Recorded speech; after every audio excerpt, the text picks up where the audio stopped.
एक अफवाह जो है वो लाहौर शहर में गर्दिश कर रही है कि अमीर बलाय टीपू कत्ल केस में गोगी भट्ट जो है वो गिरफ्तार हो चुके हैं। इस बात में कितनी सदाकत है? जो भी एफआईआर का मुलजिम गिरफ्तार तो उनको होना पड़ेगा, ये इंटायर में करवानी पड़ेगी। कुछ लोग दुनिया के अंदर जो है ना बड़ी शोहरत पाते हैं, बेशक वो दुनिया में भी शोहरत पा के गया है। मेरी नज़र में उसने कोई ऐसा अच्छा अमल किया होगा कि उसके मरने के बाद लोग उसको शहीद कह रहे हैं। वही उसकी आजजी और मस्कीनी, उसके जो मुनाफिक जो भी मुखालिफ थे ना, अगर वो उन्होंने यानी जिस तरह वार किया है, तो ये वार को जो है ना, मैं इसको ये नहीं कहूँगा कि वो बड़े अच्छे लोग हैं। उन्होंने छुप के वार किया है, तो सामने आके नहीं किया। वो जो भी अल्लाह ताला उनका बेड़ा करे करे। अस्सलाम वालेकुम, मैं हूं रेहान हैदर और आप देख रहे हैं डिजिटल रंग। नाज़रीन, मेरे साथ मौजूद हैं शाहिद चौधरी साहब। क्राइम से रिलेटेड कोई भी खबर हो सोशल मीडिया पर सबसे पहले इनके प्लेटफॉर्म से आपको मिलती है। इनका माजी जो है वो तंग गलियों से होता हुआ यहाँ तक पहुँचा है। लोग इनकी बात को ऑथेंटिक मानते हैं। अभी रिसेंटली अमीर बलाज टीपू कत्ल केस के मामले में जितने इंटरव्यूज़ ये दे चुके हैं, शायद ही किसी और शख्सियत ने दिए हों। इनसे जानेंगे कि इस केस में क्या पेशरफ्त हुई है और क्या मामला हैं। अस्सलाम वालेकुम। वालेकुम अस्सलाम। बहुत शुक्रिया जौहरी साहब, आपने टाइम दिया। जी जी। तो सबसे पहले तो ये बताइएगा कि एक अफवाह जो है वो लाहौर शहर में गर्दिश कर रही है कि अमीर बलाय टीपू कत्ल केस में गोगी भट्ट जो हैं वो गिरफ्तार हो चुके हैं। इस बात में कितनी सदाकत है? इसमें आपको सवाल के अंदर ही जवाब है कि एक अफवाह गर्दिश कर रही है, तो ऑथेंटिक तो तब होगी ना जब कोई मुझे अफसर जो है तफ्तीशी या मुतलका इस ऑपरेशन या इस गिरफ्तारी के मुतलका मुझे अपनी स्टेटमेंट दे दे, तो मेरे लिए उसका बताना ही जो है ना एक ज़राए की खबर होगी और फिर मैं लोगों से शेयर कर दूंगा। अभी अफवाहें जो है ना उड़ी हुई हैं और व्हाट्सएप ग्रुप्स में जो है ना तूफान बदतमीजी जो है ना बरपा है। कोई कह रहा है पकड़ा गया, कोई कह रहा है वो पेश हुआ है। तो मेरा मतलब है जब तक मैं, आप खुद ही कह रहे हैं कि जी मैंने जो बात कर रही है लोग उसे अथेंटिक समझते हैं, तो जब तक लिखा पड़ा ज़िमनियों में या कोई अफसर जो है तफ्तीशी या कोई बड़े लेवल का तस्दीक नहीं कर देता, तो मेरे मुंह से निकली बात के बाद तो अफवाह तो ना रहेगी, फिर तो ये कंफर्म हो गया। तो अभी मैं जब तक वो कोई मजबूत मेरे पास प्रूफ नहीं आता मैं ऐसी बात नहीं कर सकता। लेकिन जो भी एफआईआर का मुलजिम गिरफ्तार तो उनको होना पड़ेगा, ये इंटायर में करवानी पड़ेगी। ये तो कोई नई चीज़ तो है नहीं। काफ़ी देर से लाहौर शहर में जो है ये जो गैंग वॉर थी थमी हुई थी। क्या आपको लगता है इस कत्ल के बाद गैंग वॉर दोबारा शुरू हो जाएगी, खौफ रास फैल जाएगा अवाम में? आपको पता है पुलिस अब कौन सी लगी है? आपको ये पता है जो सीआईए पे जो अफसरान इस वक्त काम कर रहे हैं मलिक लियाकत साहब के नीचे, आपको क्या लगता है आप उनको जानते हैं या आपने कभी किसी से पूछा कि ये जो अफसर इस वक्त लगे हुए हैं जिनको 12 सीआईए जो है ना उनका टास्क मिला हुआ इन अफसरान को, इनके होते हुए ना घर के अंदर जाना, अपने अगर बच्चे हैं उनको शौक है, जुनून है क्रिमिनल्स को देखने का, उनको को बेटे घर में एक आतिफ चौधरी बन जाओ, असद प्रिंस बन जाओ, नदीम पोबा बन जाओ, खालिद चिट्टा बन जाओ, नाजी भट्ट बन जाओ, बीच में दो जो बच्चे हैं ना एक नवीर सईद बन जाओ, एक आबद बॉक्सर बन जाए, घर में वो चोर सिपाही का खेल खेलें।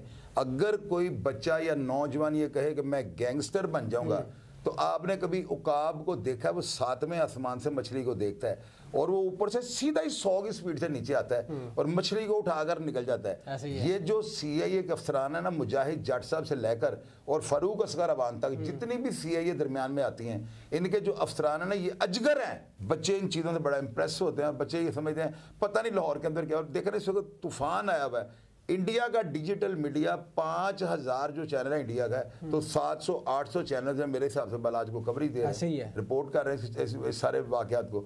तो वो एक सेलिब्रिटी थी। वो कुछ लोग होता है ज़िंदगी में, लोग सिद्धू मूसे वाला था, मैं उसको नहीं जानता था, मरने के बाद सारी दुनिया उसको जानती है।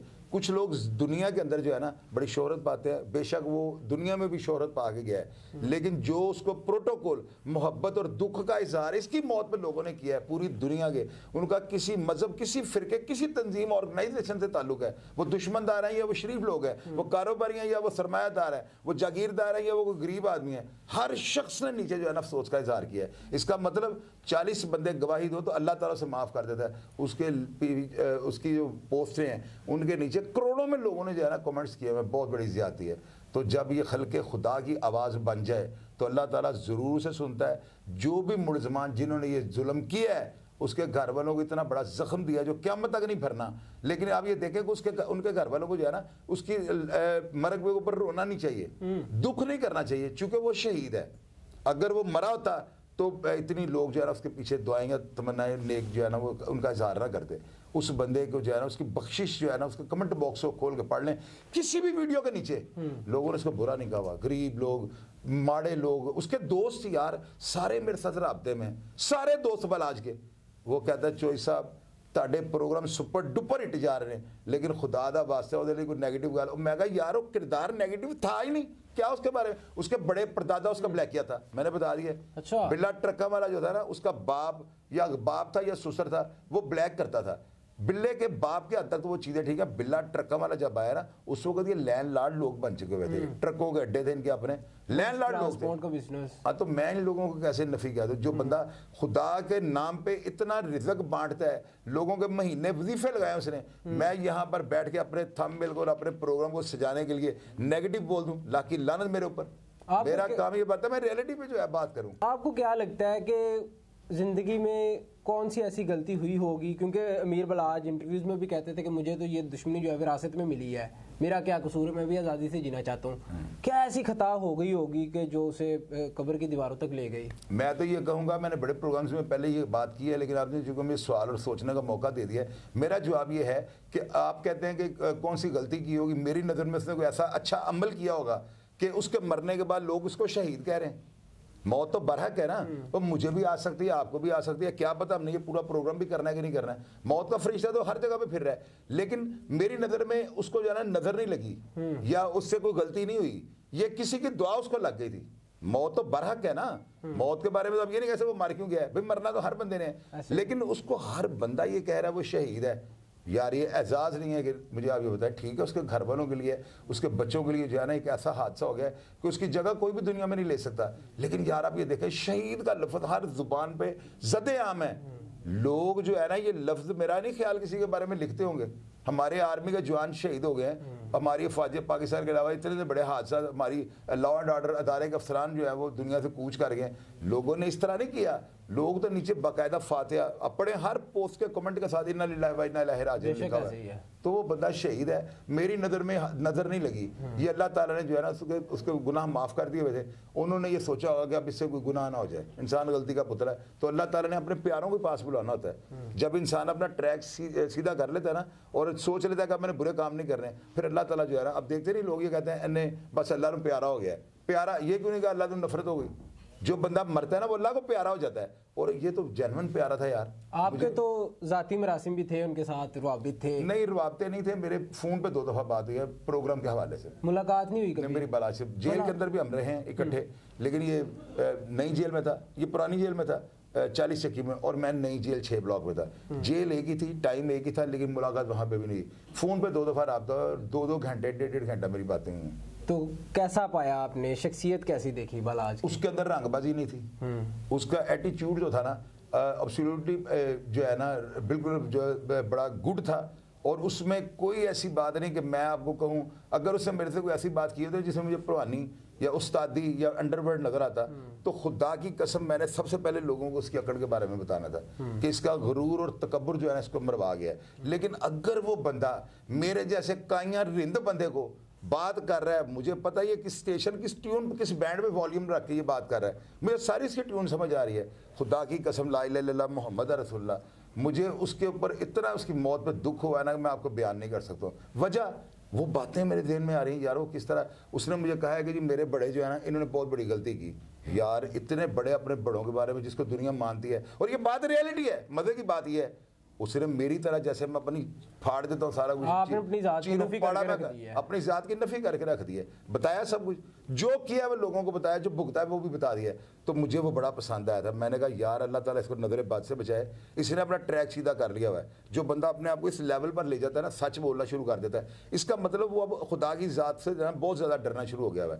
और वही चीज़ें, वही उसकी आजजी और मस्कीनी, उसके जो मुनाफिक जो भी मुखालिफ थे ना, अगर वो उन्होंने यानी जिस तरह वार किया है, तो ये वार को जो है ना, मैं इसको ये नहीं कहूँगा कि वो बड़े अच्छे लोग हैं, उन्होंने छुप के वार किया है, तो सामने आके नहीं किया। वो जो भी अल्लाह ताला उनका बेड़ा करे। आप वीडियोस करते हैं, बड़ी बड़ी दुश्मनियाँ बताते हैं, कहानियाँ बताते हैं, तो कभी कोई कॉल नहीं आई, कोई थ्रेड नहीं आया, कभी कोई धमकी अमेज कॉल आई हो कि चौधरी साहब तुसी ये की कर रहे हो, चट्टा कट्टा खोल के रखता जे? आप चलें, मेरी नज़र में छोटे अभी प्रोग्राम करते हैं, आपको भी कोई ना कोई बंदा ज़रूर कहता होगा कि जी वो तेन ऐसे कर दें, या कोई ना कोई ऐसी बात हुई होगी। मुझे डेफिनेटली इसमें जो है, आप ये बात कहें कि मुझे नहीं आती धमकियाँ, तो ये बात गलत है। लेकिन मैं सारे पाकिस्तान में, पूरी दुनिया में जो धमकियाँ मुझे देते हैं ना, मैं उनको एक मैसेज देता हूँ आप ही के जो है चैनल की वसादत से, मुझे धमकी देना बेफजूल है। मुझे आप मजबूत दलील और एक अच्छे वकील से कायल कर सकते हैं जो बोलने वाला अच्छा है और डिलीवर करना जानता है, अल्फाज का चुनाव उसका बेहतर है। आप मुझे जिधर मर्जी मोल्ड कर सकते हैं, लेकिन अगर आप मुझे कहना कि आप मुझे दबाएंगे और मैं दब जाऊंगा, तो ये बात जो है ना, मेरे देखने वाले आपको बताएंगे, मेरे ना मजाक शुरू हो जाते हैं। जो धमकियां देने वाले मुझे कोई आती हैं ना धमकियां कि भाई तेन बम ला देने, तो मैं उनको ये कहता हूँ बम रखेगी तो तेरा मैंने CI की पुलिस पे जाना। अच्छा। तो वो फिर ना मैं उसको कहता हूँ यार वीडियो कॉल ऑन कर लो। हाँ। वीडियो कॉल पे एक दूसरे को देखते लें। वो कहता नहीं वो मैं नहीं ऑन करनी। मैं कहा चंगा तू इश्तेहारी अब तू बाहर दे नंबर तो कॉल करेंगे लोकल किसी की कॉन्फ्रेंस। मैं कहा इंज करना कॉन्फ्रेंस एक बंदा और लिया, कहता तुसी और फड़ा दोगे। तो मैं कहा नाचे तू डरना तो मैंने धमकी क्यों दे रहे हैं? अच्छा। अपनी कमजोरी देना ना मैंने दे। फिर तीसरा मैंने उसको कहा, मैं कहा तू अपने जानने वाले 2-4 बंदे का नाम दस दे। कहता वो भी मैं नहीं दसने। फिर मैं कहा मैं तेरे तो भारांगा तू मेरे तो भारा। कहता नहीं तुसी भारे हो। तो मैं कहा मैं तेरी धमकी मनागा। इस तरह जोकिंग शुरू हो जाती है, मजाक शुरू हो जाता है, वो हंस के समझ जाते हैं। लास्ट पे जाते जाते ये बता दीजिएगा कि लोग ये कमेंट्स भी कर रहे हैं कि आप एक तरफ तो कहते हैं कि FIR में ये बलाज कत्ल केस वाली जो FIR है उसमें जो नामजद मुलजमान है, अगर तो वाकई जेन्युइन साबित हो जाते इन्होंने ही कत्ल करवाया, ये मुलविस है, तो इन्हें फांसी पे लटका दें, और अगर नहीं होता तो सुलह कर लें। ये तो दोगली पॉलिसी लग रही है मुझे। आपने मेरा लगता है वो इंटरव्यू देख लिया है। पता है क्या, बिल्कुल आपने लफ्ज ऐसी बातों में ना ऐसे ही इस्तेमाल होते हैं, शॉर्ट समझाने होते हैं बात। दोगली पॉलिसीज को कहा जाता है कि आप दोनों ट्रैक के ऊपर ना खेल रहे हैं, इधर विकेट के आगे भी और पीछे भी। मजबूत जवाब नहीं दे नहीं, मजबूत यही जवाब है ना, रियलिटी पे ही है ना ये जवाब। देखिए मैं उनको उसके घर वालों को मैसेज देता हूँ हर चैनल में। अब मैं ये बात कह रहा हूँ, मैंने कल भी एक इंटरव्यू दिया है, मैंने सुन भी ये बात की, मैं आपको भी ये कहने लगा हूँ। उसके घर वालों को सिर्फ एक बात सोचनी चाहिए कि अगर FIR के जो FIR में मजबून कटवाया ना, उसकी आपके पास कोई ऐसी एविडेंस है जो आपको बताती है कि बिल्कुल सही है और जेन्युइन कटी है, तो आप अपनी बात पर डटे रहें। एक तो ये चीज़ है। दूसरा ये है कि अगर FIR वाले मुलजम आपको शहादती और मुद्दई ये कहते हैं कि जी हम तो वहाँ पे नहीं थे लेकिन पुलिस से हमें ज़बरदस्ती, क्योंकि ऐसे इसके बगैर FIR नहीं कटती। अगर ऐसे हालातों वाक़यात हैं तो खुदा के ऊपर डोरियाँ छोड़ें, कलाम पाक को बीच में रखें, दिल से मुनाफिकत ख़त्म करें। कोई भी, वो भी और वो भी, कुरान पाक में जब ये हाथ रखें, मुसलमान बनकर जो है ना दिल से सुलह कर लें, अल्लाह ताला इन दोनों घरानों को जो है बचा लेगा और आप देखिएगा खुशहाल जिंदगी जो है इनके बच्चे गुजारेंगे। बलाज भी यही चाहता था कि दुश्मनियां खत्म हो, सुकून हो, लेकिन उससे एक मिस्टेक हो गई ना, उसने बातें की हैं, उसको हाथ पहले बढ़ा लेना चाहिए था। वो खुद कह देता कि जी मैं तुहानू जो भी मामला सर खत्म किया, तुसी मेरे बारे अज तक बुरा नहीं सोचना, ए मेरा डर नहीं है, मेरा खौफ नहीं है, ए मेनू ना मेरी अपनी औलाद जिन्होंने मैं जम्या, जी मेरी बीवी के बतन चो पैदा हुई है, मैं उन्होंने खातर ना मैं बोल्ड हो गया वहाँ। मैं नहीं चाहता भी कतलो गारत की भेंट चढ़न। तो मुखालिफ जो है वो भी ऑनर करनी शुरू कर देते हैं। मेरे साथ ऐसे ही हुआ है। मैंने अपने मुखालिफ जिनको दुनिया मुखालिफ समझती, मेरा भाई हैं बड़े इमरान कुरैशी, मैंने खुद उनसे हाथ मिलाया था और उनसे मैंने माजरत की थी कि यार अगर आपको दिल दुखा मेरे भाई मुझे माफ़ कर दें। तो मेरा को फूल तो नहीं उतर गया। अब वो मेरी इतनी इज्जत करते हैं, लोग उनको कोई भी बात को कहते नहीं शाहिद चौधरी मेरा भाई है। ये मैंने अमली तौर पर लोगों को दिखाया। बहुत शुक्रिया जी। तो नाज़रीन आपने तमाम गुफ्तगू जानी, अपनी राय से कमेंट सेक्शन में ज़रूर आगाह कीजिएगा। मुझे दीजिएगा इजाज़त, अल्लाह ने के बाद।